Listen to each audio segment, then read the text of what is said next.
Vamos abrir as nossas Bíblias em Lucas, no capítulo 2. Por que essa mensagem? Porque eu acredito que, orando a Deus e pedindo a Deus uma direção, pedindo a Deus um discernimento sobre aquilo que Deus tem para esse ministério, para esse chamado, para o chamado de vocês. E eu acredito que essa deve ser a essência de todos aqueles que se colocam à disposição de Deus. Então eu acredito que Deus tem algo para nos falar pessoalmente através dessa mensagem. Amém? Então você que gosta de anotar, anote, e que o Espírito Santo possa falar ao nosso coração. Lucas capítulo 2, a partir do versículo 25, diz assim: havia em Jerusalém um homem chamado Simeão, que era justo e piedoso, e que esperava a consolação de Israel. E o Espírito Santo estava sobre ele. Fora-lhe revelado pelo Espírito Santo que ele não morreria antes de ver o Cristo do Senhor. Movido pelo Espírito, ele foi ao templo. Quando os pais trouxeram o menino Jesus para lhe fazer conforme requeria o costume da lei, Simeão tomou nos braços e louvou a Deus, dizendo: ó soberano, como prometeste, agora podes despedir em paz o teu servo, pois os meus olhos já viram a tua salvação, que preparaste à vista de todos os povos, luz para a revelação dos gentios e para a glória de Israel, teu povo. O pai e a mãe do menino estavam admirados com o que fora dito a respeito dele.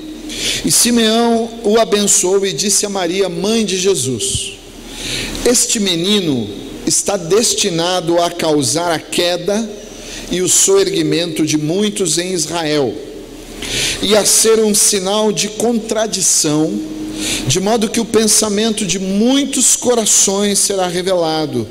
Quanto a você, uma espada atravessará a sua alma. Amém? Vamos orar mais uma vez?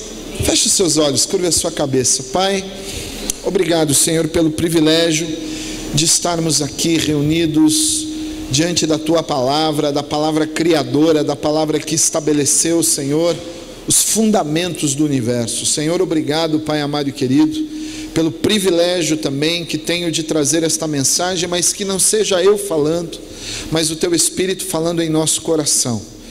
Senhor, que eu seja mero instrumento, Senhor, e que o teu Espírito possa nos revelar a verdade que está inserida aqui.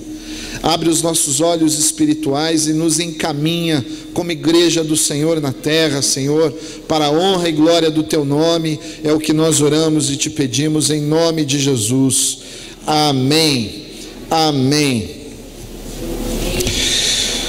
Queridos, para mim tudo que Jesus cria e tudo que Jesus fala e faz é eterno. Amém? Se nós pararmos para pensar, as primeiras palavras de Gênesis, elas ainda ecoam. Seja quando nasce uma galáxia, porque Deus disse que haja luz, e essa palavra percorre a imensidão do universo, criando novas galáxias, novas estrelas. Seja quando a semente de uma árvore cai no solo e cria uma árvore, porque Deus disse lá no princípio que toda árvore daria sua semente, toda semente daria o seu fruto. A palavra de Deus, ela é eterna, e tudo que Deus faz é eterno, e aquilo que vem de Deus permanece. Tanto é verdade que eu sei que nós temos algumas coisas eternas no nosso coração de Deus. Por exemplo, existem hinos que vieram do trono de Deus e eles são eternos. Nossos pais ouviram, nós ouvimos e sentimos a presença de Deus, e nossos filhos ouvirão e sentirão a presença de Deus. Amém? Essas coisas vieram de Deus. Talvez há uma ou duas pregações no seu coração que vieram do trono de Deus. E você ainda se lembra hoje como é que isso fala com você. Porque aquilo que Deus faz permanece. Amém? Nós temos aqui um homem que tem um coração escatológico. O que é um coração escatológico? Ele está aqui ansiando a revelação do Messias para Israel.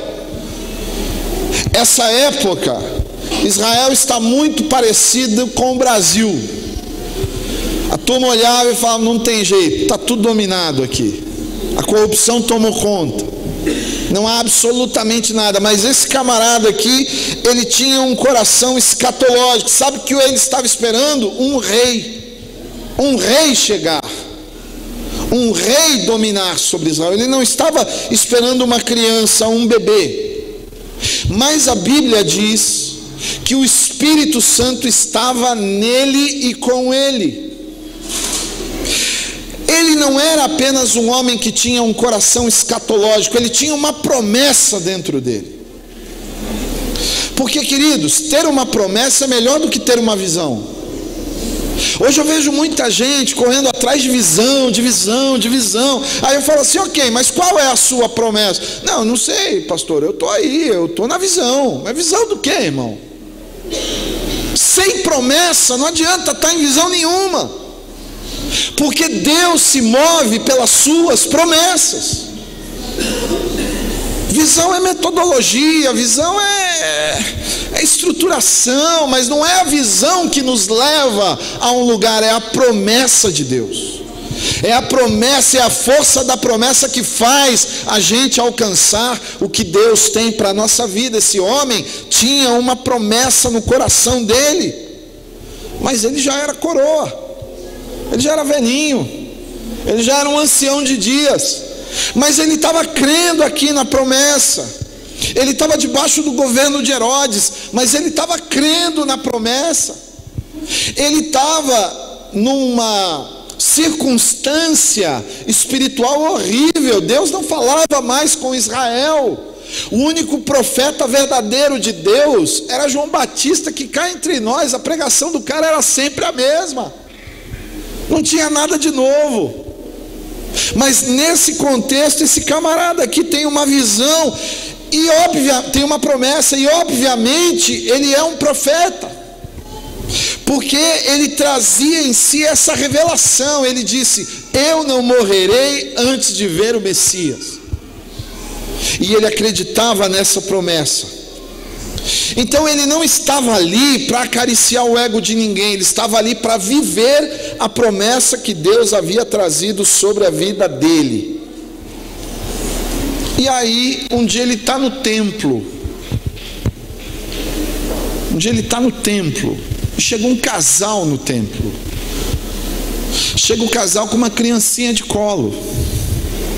Mas a Bíblia diz que o Espírito Santo está sobre ele. E naquela criança, naquele bebê, naquela coisinha indefesa que é todo bebê, quando a gente pega no colo, ele vê a glória de Deus, porque o Espírito Santo está sobre ele. Talvez essa criança tivesse o quê? Sei lá, uns 2 aninhos. Ele vê a glória de Deus. Ele sabe que aquela é a promessa de Deus para aquele tempo. Amém? Por isso eu e você temos que ter o coração de Simeão em relação a este lugar.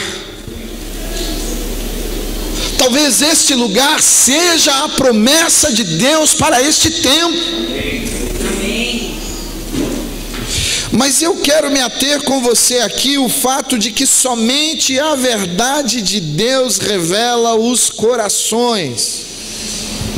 Queridos, quando Deus lança a sua palavra, essa palavra de Deus não é como a minha palavra, não é como a sua palavra, que é só uma palavra. Não. Quando Deus lança a sua palavra, a Bíblia claramente diz que essa palavra, ela gravita, ela transita sobre a terra. procurando alguém que tenha um coração disposto a conectá-la, a pegá-la, a pegar essa promessa. Ele lança a palavra, e essa palavra gravita. Por exemplo, na esfera espiritual, nós podemos ter palavras gravitacionais aqui de bênção para a sua vida. Agora eu e você temos que ter o nosso coração disposto aqui a pegar essa palavra. Temos que ter um coração disposto aqui a tomar conta, a tomar posse dessa promessa para as nossas vidas. Porque o desejo de Deus sempre é abençoar. O desejo de Deus sempre é adequar.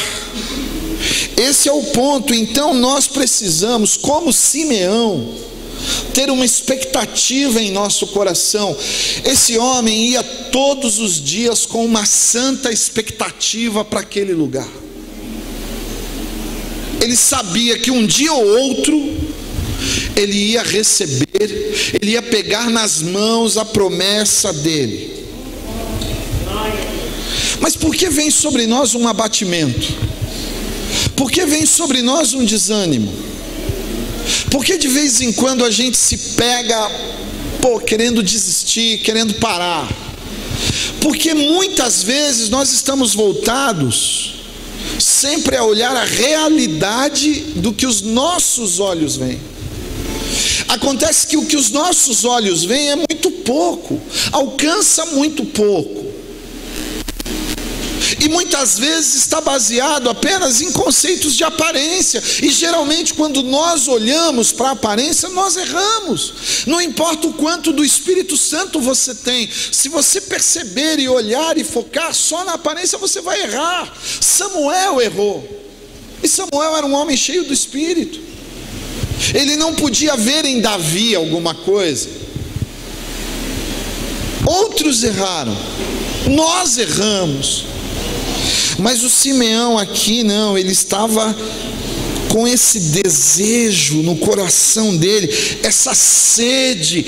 Apesar da idade, ele era um homem cheio do Espírito. Eu digo assim, apesar da idade, no sentido de que ele não sucumbiu, ele continuava acreditando, ele tinha sua fé viva. E essa é uma realidade. Por isso que não existe a possibilidade de nós nos apegarmos apenas em conhecimento. Vocês sabem, eu amo teologia, mas eu amo muito mais o Espírito Santo. Eu adoro ler um bom livro, mas eu adoro mais quando o Espírito fala no meu coração. Essa experiência me traz muito mais vontade, muito mais desejo de melhorar, de me aperfeiçoar, de consertar os meus erros. Então, o Simeão é um cara que me inspira. É um cara que ele olha para uma coisa pequena e diz: é isso aqui, a glória está aqui. Não importa o tamanho, não importa a circunstância, não importa a simplicidade, está aqui.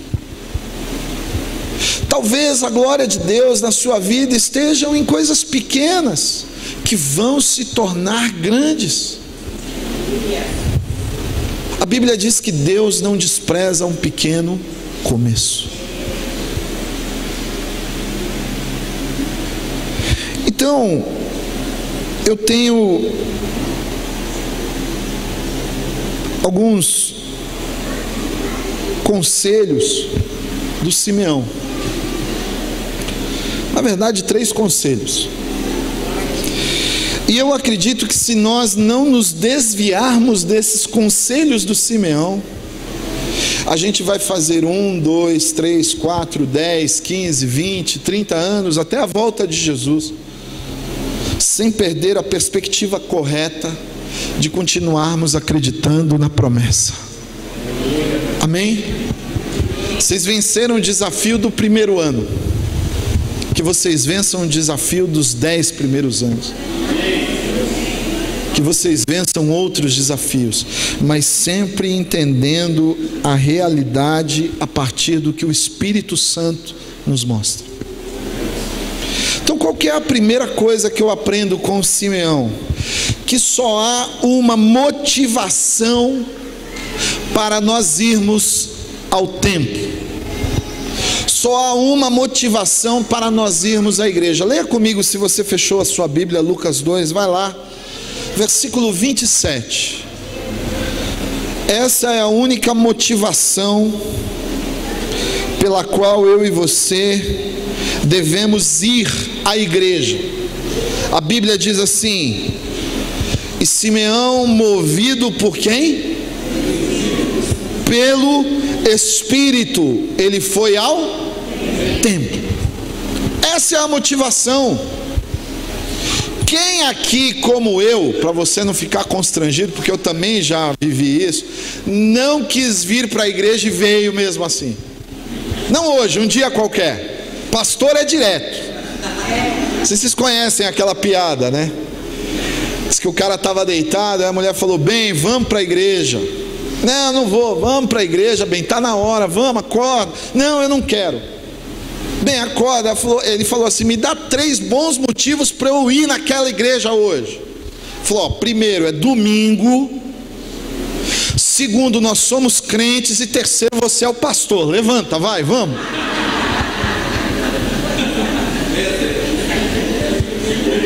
Então, deixa eu dizer uma coisa. A motivação legítima para a gente ir ao templo é esse movimento do Espírito. Você não quis vir, mas há dentro de você algo maior que você que te impeliu a isso. O que é isso? O Espírito.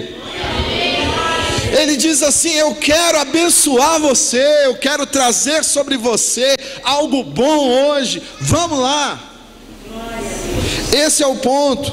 Sabe por quê? Infelizmente, muita gente vem à igreja por muitos motivos. Tem gente que vai à igreja por causa de dinheiro, acredite você ou não. Tem gente que vai à igreja por causa de fama, de elogio, de ser reparado, de mostrar a última roupa que comprou, sei lá, são tantos motivos. Tem gente que vai à igreja por religiosidade: eu tenho que ir na missa, aí ele vai. Tem gente que faz assim. Agora, o Espírito Santo é a única razão pela qual a gente se reúne, é a única razão pela qual vale a pena. Por isso que a primeira reunião da igreja, sabe quando foi? Atos, capítulo 2, eles estavam esperando o quê? Que do alto eles fossem revestidos, e a Bíblia diz que o Espírito Santo batizou todo mundo ali, e a vida de todas aquelas pessoas mudou. Então, se lá no início de tudo o Espírito Santo é a razão, hoje ainda continua sendo. A Bíblia diz que esse homem, movido pelo Espírito, foi à igreja. Então, queridos, essa é a razão pela qual a gente se reúne aqui. Não é para ver pregador, não é para agradar ninguém, não é para mostrar, não é por nada, é pelo Espírito Santo.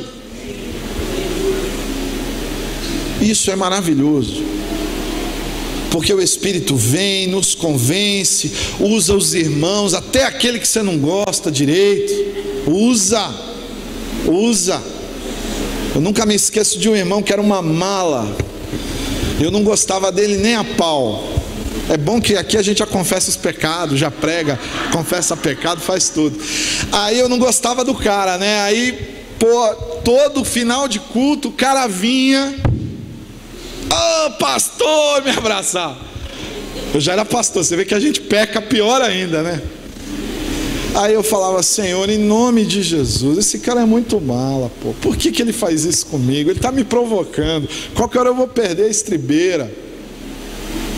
E aquilo foi tratando meu coração, e eu fui vendo como eu sou ruim, como eu precisava me converter, como eu precisava me arrepender. E eu vou dizer, hoje eu gosto do sujeito, tomo até café com ele na padoca.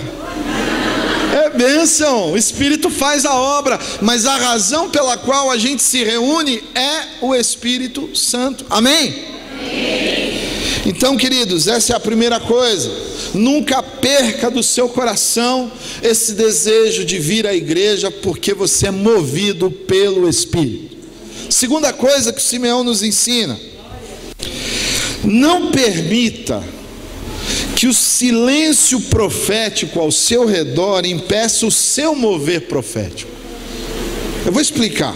Olha o que diz o versículo 30, leia comigo aí.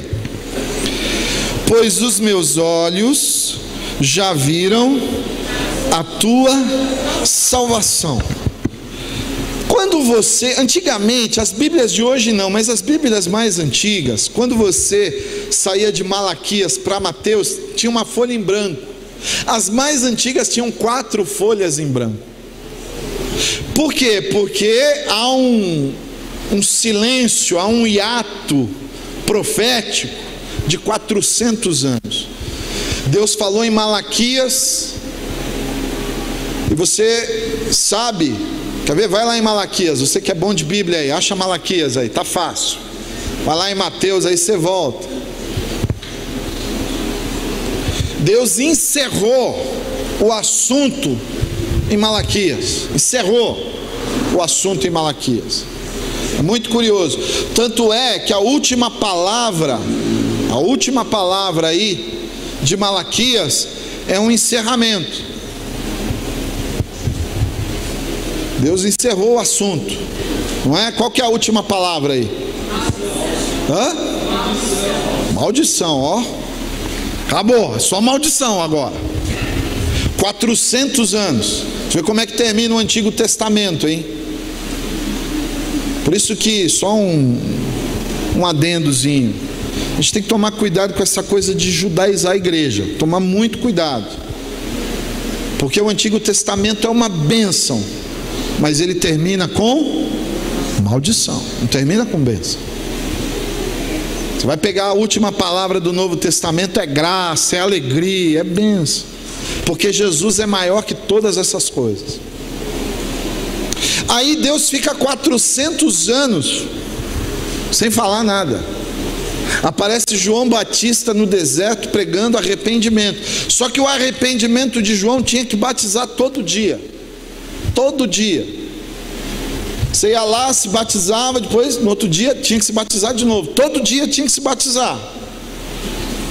Ou seja, o Simeão fazia parte de uma igreja que não tinha nada. Fazia parte de uma religião que não tinha o Espírito. O Simeão fazia parte de um mover que não tinha absolutamente nada, mas isso não fez ele perder a profecia dentro dele. Isso não fez ele perder o entendimento dessas coisas. Por que eu estou dizendo isso? Porque hoje, queridos, a gente vive num ambiente em que as coisas espirituais estão banalizadas. E aí a gente tem a tendência em não acreditar em mais nada.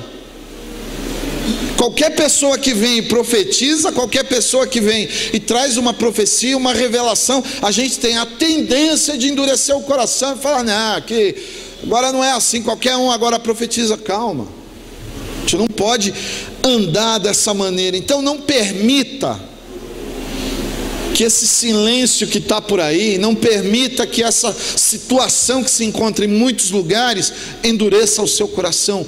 Continue acreditando que o Espírito fala com você. É isso que ele fez aqui. Vocês sabem um detalhe curioso? Timóteo era filho na fé do apóstolo Paulo. E Timóteo especificamente era uma pessoa de saúde frágil, debilitado. E aí Paulo dava sempre conselhos para Timóteo cuidar da saúde dele. Mas mais do que cuidar da saúde, Paulo tinha uma preocupação com Timóteo. Timóteo, eu enviei você para cuidar de umas igrejas aí, mas olha, não desanima. Leia comigo, vamos ler o texto para você entender. 2 Timóteo 1.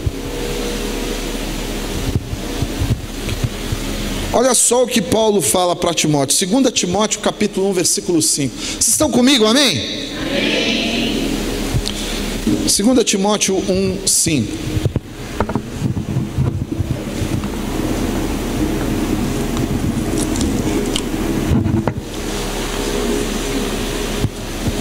Olha só o que diz aí. Olha o que o Paulo fala para o Timóteo: recordo-me da sua fé não fingida, que primeiro habitou em sua avó Lóide e em sua mãe Eunice. Você vê que Timóteo já vem de uma linhagem de pessoas de fé. E estou convencido que também habita em você. Por essa razão, torno a lembrar-lhe que mantenha viva a chama do dom de Deus que está em você, mediante imposição das minhas mãos, pois Deus não nos deu espírito de covardia, mas de poder, de amor e de equilíbrio. Em outras palavras, Timóteo, o pessoal pode estar tocando terror, você permaneça naquilo que você sempre creu. E essa é a postura que a gente tem que ter. Permanecemos naquilo que nós cremos. Agora, a nossa visão profética, ela deve ser alimentada disso, desse legado. O Simeão não era um líder preso, ele era um cara que ele olhava para a vida com bons olhos. A gente precisa ter bons olhos. Vou contar um segredo: essa igreja vai ter problemas. Sabe por quê? Porque ela é uma igreja. Às vezes as pessoas falam assim: pastor, mas na nossa igreja tem tanto problema. Eu falo: que bom, porque eu fico imaginando uma conversa louca de enfermeiro assim. Ainda bem que esse hospital está vazio, né? Fico imaginando 2 enfermeiros falando isso com o médico: que bom, ontem eu não fiz nada, não precisei trabalhar, não tinha ninguém doente aqui. Ninguém quer isso para um hospital. Obviamente Deus não quer isso para uma igreja. A questão não é ter pessoas doentes, a questão é ter condição de cura nesse lugar. E para ter condição de cura eu preciso ter fé, eu preciso acreditar na esperança, na profecia, no amor. Eu preciso acreditar nisso. Eu preciso acreditar que eu vou declarar uma palavra e Deus vai honrar essa palavra declarada.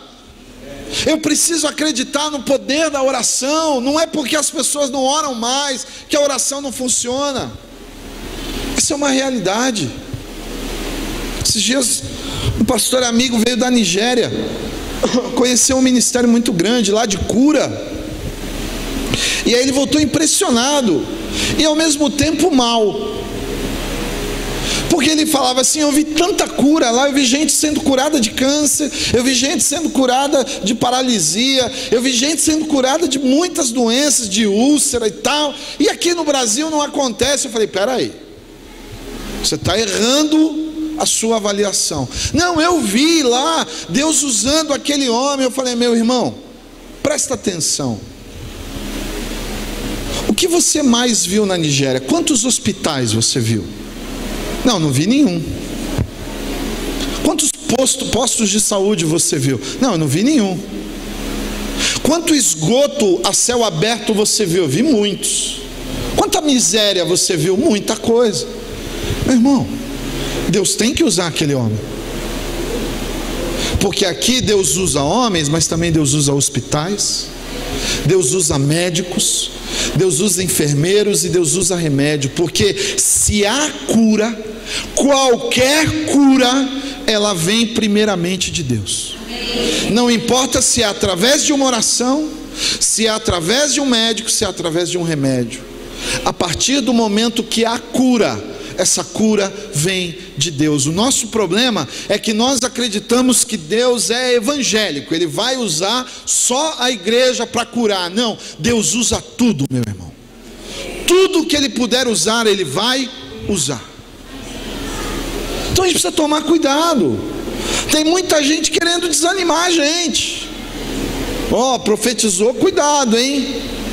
Verdade, a gente tem que ser criterioso. A gente não pode simplesmente falar amém, glória a Deus, aleluia. Não, nada disso. Mas a gente tem que acreditar também. Amém? O Simeão não perdeu isso, ele disse isso. Deixa eu dizer uma outra curiosidade. Havia um sacerdote no templo que o Simeão estava. Simeão não era o sacerdote, ele era um profeta, ele não era sacerdote. Havia um sacerdote no templo. Provavelmente aquele sacerdote recebeu os pais de Jesus, abençoou a criança lá de qualquer jeito, recebeu o dízimo. dos pais de Jesus, e a glória de Deus passou pelo sacerdote, mas não passou pelo profeta, porque o profeta estava cheio do Espírito.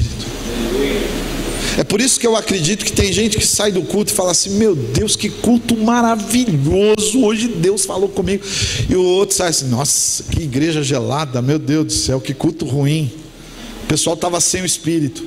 Quem, cara pálida, estava sem o Espírito? Quem? A gente precisa tomar cuidado com isso. Amém? E por último, para terminar, o Simeão é alguém que inspira a vida daqueles que estão ao seu redor. Esses dias me perguntaram assim: pastor Bruno, o que é ser cristão nos dias de hoje? Foi pergunta difícil. Eu falei: olha, ser cristão nos dias de hoje é inspirar a vida das pessoas que te conhecem. É isso. E esse cara aqui, ele é inspirador. Por quê? Eu vou dizer por quê. Olha o que diz o versículo 33. Você fechou? Vai lá em Lucas, a gente fica aqui, né? Parece que eu estou dando aula, não estou pregando. Lucas 2, lá no 33. Olha só, se tinha alguém que deveria saber o que o Simeão sabia, esse alguém era os pais de Jesus. Não é verdade? Mas os pais não conseguiram enxergar o que esse cara conseguiu enxergar. Por isso ele é alguém que inspira. Inspirar é isso, é você conseguir enxergar aquilo que ninguém enxerga. E olha só o que ele diz: o pai e a mãe do menino estavam admirados com o que fora dito a respeito dele. É isso que diz aí no versículo 33. Ou seja, esse camarada aqui, ele conseguia contemplar e ver as promessas de Deus aonde ninguém mais via. Ele conseguia enxergar essa condição, ele conseguia ser uma pessoa que inspirava. E eu vou dizer uma coisa: ser cristão é ser alguém que inspira. Essa igreja tem que ser uma igreja que inspira. Eu tenho que sair daqui hoje, Bruno, bravo, porque eu falo: aquela igreja está tão legal, por que a minha não está assim? Eu tenho que sair daqui bravo, eu tenho que sair daqui inspirado. Se você sair daqui carrancudo e ver alguém que está saindo feliz, você tem que sair daqui inspirado, bravo. Tem alguma coisa errada comigo, porque eu não posso sair daqui mal, eu não posso sair daqui pior de como eu entrei. Essa é a realidade, porque cristão sempre vai ser, ou vão ser, pessoas que inspiram. É por isso que quando você lê a vida, por exemplo, de um Jonathan Edwards, o cara te inspira. Você fala: eu quero ser um pouquinho do que esse cara foi. Charles Haddon Spurgeon, sabe do que o Charles Haddon Spurgeon morreu? Morreu de gota. Gota é uma doença que dói muito, é uma dor muito forte nas articulações, e ele teve depressão por causa disso. Então ele morreu de gota com depressão. Ninguém morre de depressão, morreu de gota com depressão. E sabe de quem a gente está falando? Do maior pregador do século 17 e 18. Até hoje os sermões dele ainda são ouvidos, até hoje. Porque crente, cristão é gente que inspira. Sabe por que as igrejas hoje têm escola bíblica dominical? Porque o Dwight Lyman Moody um dia resolveu educar as crianças com a Bíblia. Na época do crescimento, do desenvolvimento industrial nos Estados Unidos, no século 18, ele começou a educar. Havia muito analfabeto na cidade, o pessoal estava saindo do campo para a cidade para encontrar emprego. Aí ele falou: já sei, vou pegar a Bíblia e vou educar. Quando? Domingo de manhã. Nasce a escola bíblica dominical. 250 anos depois a gente tem escola bíblica dominical, porque tudo que Deus faz é eterno. Crente é gente que inspira. Deixa eu dizer uma coisa. Sabe quem foi a primeira pessoa que deu glória a Deus na Bíblia por causa de Jesus? Simeão. Sabe quem foi a primeira pessoa que reconheceu, ser humano, que reconheceu a Jesus na Bíblia como sendo o Messias enviado? Simeão. O quanto que a Bíblia fala dele? Qual é o evangelho de Simeão? Cadê a carta do Simeão? Não tem nada. Só tem essa historinha aqui. Sabe o que significa Simeão? Deus ouve. Esse é o significado do nome de Simeão. E sabe qual é a fala de Simeão mais incrível? A partir do momento que ele vê a glória de Israel, a partir do momento que ele alcança a promessa dele, ele diz: Senhor, pode despedir o teu servo em paz. Cumpri o meu propósito. Eu nasci para ver a tua glória e vi. Então deixa eu lhe dizer uma coisa, agora é profético. Quem aqui está vivo e tem certeza disso? Glória a Deus.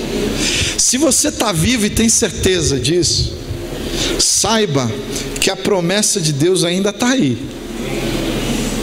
E a sua vida não vai terminar antes de você ver a promessa de Deus se cumprir na sua vida. Então isso já dá um baita gás na gente de dizer o seguinte: olha, eu quero continuar vindo à igreja para encontrar com o Espírito Santo todos os dias. Eu quero realmente estar motivado para colocar aqui os meus ouvidos, os meus olhos no mover profético que está ao meu redor, e eu quero inspirar pessoas. Se você quer isso para a sua vida, eu quero te convidar a ficar de pé, quero orar por você, quero pedir que Deus derrame, te batize, coloque alegria no teu coração, amém? Fique de pé, feche os seus olhos aí no seu lugar. Pai, esta é a tua palavra, Senhor. Obrigado, Senhor, por tudo que o Senhor tem falado neste lugar. Obrigado, Senhor, porque o Senhor colocou no coração dos teus pastores, Alexandre Marinês, de abrir uma porta, mas que essa porta fosse uma porta diferente. Uma porta, Senhor, que tivesse uma outra mentalidade, uma porta que tivesse um outro propósito, porque o teu mundo não precisa de mais igrejas, Senhor. O teu mundo precisa de amor, Deus, de amor, Pai, e é isso que nós queremos exalar, Senhor. Nos ensina a ter a tua mente, nos ensina, Pai amado e querido, a caminhar conforme o teu propósito. Queremos, Senhor, ter um encontro verdadeiro, autêntico com o teu Espírito todas as vezes nesse lugar. Queremos, Pai amado e querido, compreender, Senhor, que a tua palavra, a tua profecia circunda a nossa vida. Queremos, Pai amado e querido, inspirar as pessoas que estão ao nosso redor. Senhor, nos perdoa pelas nossas falhas, pelos nossos erros. Perdoa, Pai amado e querido, quando não ouvimos a tua voz e caminhamos de acordo com a nossa vontade. Senhor, mas não permita que absolutamente nada nos impeça de darmos as mãos e caminharmos a nossa história do teu lado, Senhor, em nome de Jesus. Que a coinonia seja esse lugar, seja esse ajuntamento de pessoas com um coração sincero. E que, Senhor, se amanhã esse ministério for um ministério grande, que a gente nunca perca a essência, que a gente nunca perca, Senhor, a disposição de saber de onde saímos. E que se o Senhor não for conosco, não adianta nós caminharmos e irmos. Em nome de Jesus. Espírito Santo de Deus, libera os dons sobre a igreja. Espírito Santo de Deus, libera os dons sobre esse lugar. Que as tuas promessas, Senhor, alcancem essas vidas. E que esse lugar seja um lugar diferente. Seja um lugar, Senhor, que agrade agrada ao teu coração. É o que nós oramos, profetizamos e te pedimos no nome de Jesus. E se você crê, aplauda ao Senhor. E se você crê, levante a sua mão e adora ao Senhor com esse cântico. Amém, em nome de Jesus. Vamos adorar ao Senhor.